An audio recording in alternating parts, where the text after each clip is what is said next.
Pada umumnya tak seorang pun yang ingin terlihat lemah, apalagi mengakui dirinya lemah.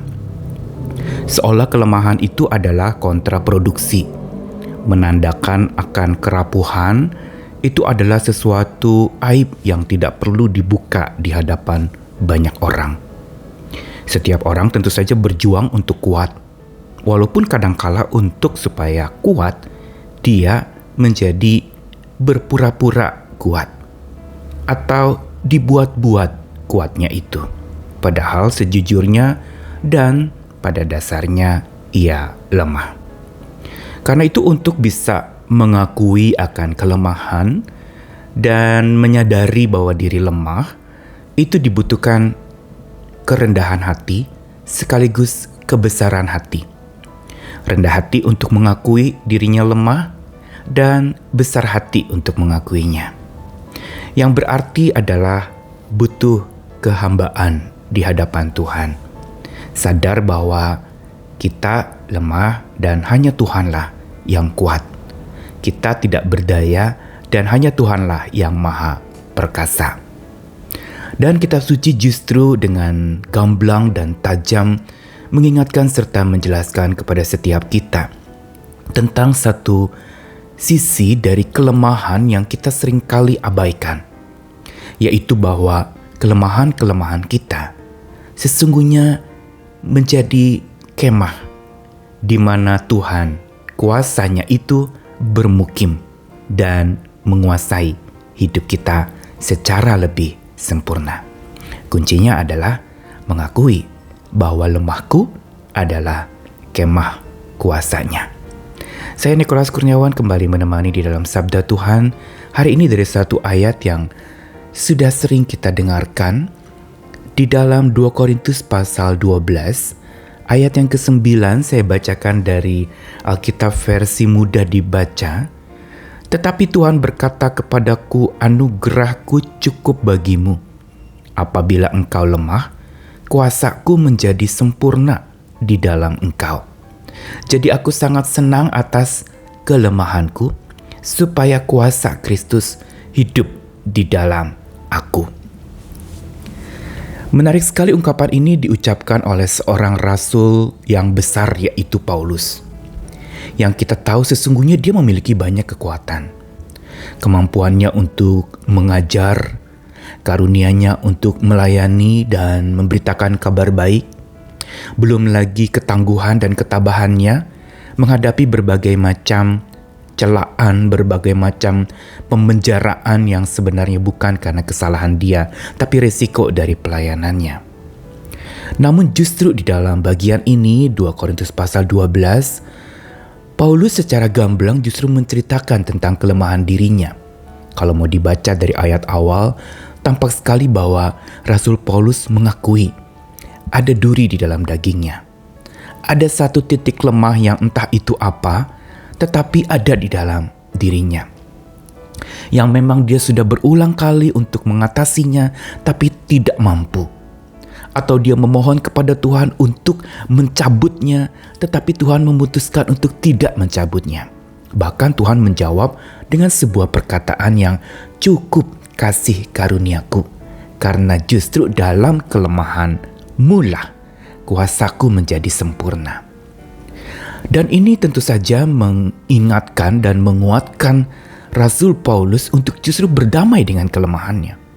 Tapi bukan saja berdamai, Rasul Paulus justru malah dikatakan dia bermegah. Atau di dalam versi Alkitab mudah dibaca tadi, dikatakan aku lebih senang, aku sangat senang atas kelemahanku. Kata dalam bahasa Yunani yang digunakan di sini adalah I glory proudly. Saya memuliakan dengan penuh kebanggaan atas kelemahanku. Apa alasan Rasul Paulus? Apakah dia sedang mengasihani diri sendiri? Yang orang seringkali berpikir bahwa orang yang mengaku lemah atau berbicara bahwa dirinya lemah itu sedang mengasihani dirinya sendiri.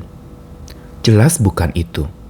Rasul Paulus tidak sedang mengasihani dirinya sendiri atau sedang mempublikasikan kelemahannya supaya diterima oleh orang lain, tapi dia sedang menyaksikan kuasa Tuhannya kuasa Kristus yang hidup di dalamnya, yang justru makin sempurna kuasanya bila dia mengakui dirinya adalah lemah. Dan ungkapan yang menarik di dalam kalimat terakhir ayat 9 itu, supaya kuasa Kristus hidup di dalam aku. Ini yang lebih menarik lagi, kata hidup di dalam aku digunakan satu kata dalam bahasa Yunani, episkenoo, yang artinya unik, yaitu bukan sekedar dia diam, tetapi dia berkemah di dalam diri manusia. Dia berkemah di dalam diri manusia. Atau kalau mau harafiahnya episkenoo itu, dia membentangkan sebuah kemah di dalam diri manusia. Ini unik kalimat yang digunakan oleh Rasul Paulus. Seolah dia mengatakan bahwa Tuhan itu justru kekuatan kuasanya itu akan berkemah di dalam dirinya yang lemah. Dan makin diakui kelemahannya, makin kemah itu dibentangkan oleh Tuhan dan Tuhan tinggal di sana. Pelajaran hari ini mau beritahu kepada kita lewat apa yang Rasul Paulus katakan, bahwa tubuhnya sebagai kemah Tuhan yang memang bisa dipindah-pindah, bisa berpindah dan mungkin tidak akan ada lagi. Ada Tuhan yang bertata di sana. Tuhan berkemah di dalam hatinya. Kenapa? Karena Rasul Paulus menyadari dan mengakui bahwa dirinya lemah. Dia tahu betul, tidak merasa diri kuat atau tidak berpura-pura kuat atau menganggap dirinya begitu sempurna, tapi dia justru menyadari betapa dirinya itu lemah dan dia akui secara terbuka akan kelemahannya. Sekali lagi, bukan untuk publikasi mengasihani diri, tetapi sebuah pengakuan di hadapan Tuhan, karena lewat itu, di mana kemahnya itu, pengakuan akan dirinya yang lemah itu menjadi tempat tinggal kuasa Tuhan yang makin nyata, bekerja melaluinya, di dalamnya, dan bersamanya. Ini mau mengajarkan kepada kita bahwa agar kuasa Tuhan terus berkemah dalam diri kita, orang percaya, kita perlu sadar dan mengakui diri kita lemah. Dan makin terbuka kita mengakuinya, makin nyata kuat kuasa Tuhan di dalam dan melalui kita. Karena itu jangan sangkali kalau dirimu lemah. Itu realita. Dan itu sesuatu yang kita perlu terima. Kita punya banyak kelemahan, kita punya banyak kecacatan, kita punya banyak ketidaksempurnaan. Terimalah itu, sadarilah itu, dan akuilah itu di hadapan Tuhan. Dan bahkan berani mengakui di hadapan manusia bahwa saya tidak bisa, bahwa saya tidak mampu, bahwa saya ini tidak berdaya. Dan disitulah kemah Tuhan berdiri, kuasanya nyata di dalam hati kita. Karena itu tetaplah terus hidup di dalam kekuatan Tuhan sambil meyakini Engkau perkasa ya Tuhan, tapi aku lemah. Karena itu hidupkanlah aku oleh kekuatan kuasa-Mu, supaya dalam kelemahanku lah justru kuasa Tuhan menjadi kuat dan aku menjadi kuat bersama dengan kekuatan Tuhan.